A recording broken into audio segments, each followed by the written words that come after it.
இன்னைக்கு என் அப்பாவோட சீக்ரெட் இன்க்ரீடியண்ட்லாம் போட்டு சமைக்கக்கூடிய ஒரு சீக்ரெட்டான டிஷ் தான் சொல்ல போகிறேன். இது நான் சின்னிலேருந்து நான் கொஞ்சம் பெருசானோடனே இப்போ வரைக்கும் பார்த்தீங்கன்னா சிக்கன் வாங்குறது கண்டிப்பாக சாப்பிட மாட்டோம். அதனால அந்த சிக்கனை வச்சு அப்பா செஞ்சு தர இந்த டிஷ் எனக்கு பேசிக்காக ரொம்ப ரொம்ப பிடிக்கும். அப்போல்லாம் மதியானம் பார்த்தீங்கன்னா சமைச்சிட்டு சிக்கன் மிச்சம் இருந்துக்கிட்டே இருக்கும். பிகாஸ் நானும் சாப்பிட மாட்டேன், அக்காவும் அவ்வளோக்கா சாப்பிட மாட்டா, அம்மா அப்பாவும் சாப்பிட மாட்டாங்க. பட் வாங்கி சிக்கன் குழம்பு செய்யணும்னா சிக்கன் இல்லாமல் எப்படின்னு சொல்லிட்டு தான் இதை வந்து செய்வோம். அப்போ வந்து சிக்கனை வந்து அப்பா இது மாதிரி செஞ்சு கன்வெர்ட் பண்ணிவிட்டு எனக்கு வந்து நைட்டு வந்து கொடுப்பாரு. ஸோ சாப்பிட்டுட்டு தான் தூங்கும். அது மாதிரியான மெமரிஸ்லாம் இருக்குது.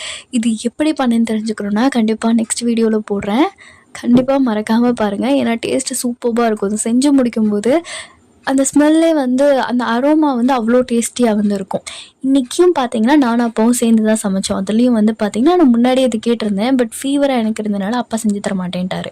பட் இன்றைக்கி மழையோடு போய் முட்டைலாம் வாங்கிட்டு